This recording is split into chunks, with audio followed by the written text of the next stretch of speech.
তুমি কতদিন গুনাহ করে চলেছো? তুমি কি জানো তুমি এখনো আল্লাহর কাছে ফিরে আসতে পারো? তুমি এখনো ক্ষমা পেতে পারো। আসসালামু আলাইকুম ওয়া রাহমাতুল্লাহি ওয়া বারাকাতুহু। স্বাগতম জানাচ্ছি আপনাদের রিজভি চ্যানেলে। আজকের এই ভিডিওটি একটি হৃদয় ছোঁয়া ও আত্মার জাগরণের বার্তা।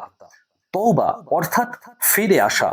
ফিরে আসা সেই প্রভুর কাছে যিনি ডেকে বলেন, হে আমার বান্দা, তুমি গুনাহ করেছো, তওবা করো, আমি তোমাকে ক্ষমা করব। প্রিয় ভাই ও বোনেরা, আমরা সবাই গুনাহ করি। মনে রাখবেন, রাসূল সাল্লাল্লাহু আলাইহি ওয়াসাল্লাম নিজেই বলেছেন, প্রত্যেক মানুষই গুনাহগার, আর উত্তম গুনাহগার সেই ব্যক্তি যে তওবা করে। আমরা নামাজ পড়ি না, মিথ্যা বলেছি, চগলখুরি করেছি, হারাম রিজিক ইনকাম করেছি, পর্দাহীনতা, অবাধ্যতা সবকিছু করেছি, কিন্তু আল্লাহ আমাদেরকে ছেড়ে রেখেছেন। তওবা মানে শুধুমাত্র আস্তাগফিরুল্লাহ বলা না। তওবা মানে গুনাহার জন্য লজ্জিত হওয়া, গুনাহ ছেড়ে দেওয়া, আল্লাহর কাছে কেঁদে কেঁদে ক্ষমা চাওয়া এবং প্রতিজ্ঞা করা আর করব না। আল্লাহ বলেন, হে ইমানদারগণ, তোমরা আল্লাহর কাছে খাঁটি তওবা করো। আমরা ভাবি এত গুনাহ করেছি, আল্লাহ কি ক্ষমা করবেন? আসুন আল্লাহ নিজে কি বলে আমরা শুনি।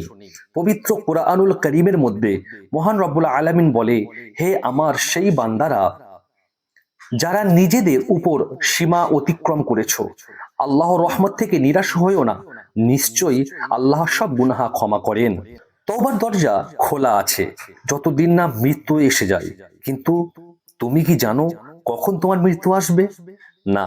তাই দেরি না করে আজ থেকেই তওবার প্রতিজ্ঞা করুন, সত্য তওবা করুন, সত্যিকারের অনুতপ্ত হও, আল্লাহর কাছে একান্তে ক্ষমা চাও, আস্তাগফিরুল্লাহ বারে বারে জিকির করতে থাকুন, হারাম কাজ ত্যাগ করুন, ভালো কাজ শুরু করুন। প্রিয় ভাই ও বোনেরা, এই জীবন ক্ষণস্থায়ী, এই পৃথিবী ছেড়ে একদিন চলে যেতে হবে।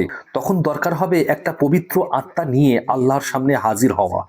তুমি যদি এখনো গুনাহে ডুবে থাকো, তবে আজই ফিরে এসো, এই মুহূর্তেই তওবা করো। কেননা আল্লাহ পাক পবিত্র কোরআনুল কারীমের মধ্যে বলেছেন, ইন্নাহু হুয়াত তাওয়াবুর রহিম, নিশ্চয়ই আল্লাহ পাক তওবা করনেওয়ালাকে পছন্দ করে। সত্যিকারের অর্থে আমাদেরকে তওবা করতে হবে, মন থেকে তওবা করতে হবে, আল্লাহর রাস্তার দিকে আমাদেরকে ফিরে আসতে হবে। আসুন আমরা সকলেই আল্লাহর দরবারে এই ভিডিওর মাধ্যমে তওবা করি, আর ভিডিওটি শেষ হয়ে গেলে অবশ্যই আল্লাহর দরবারে চোখের পানি ছেড়ে দিয়ে একটু কেঁদে এই তওবাটিকে পাঠ করবেন, আস্তাগফিরুল্লাহ রব্বি মিন কুল্লি যামবিউ ওয়া আতুবু ইলাই, লা হাওলা ওয়ালা কুওয়াতা ইল্লা বিল্লাহিল আলিয়্যিল আযীম।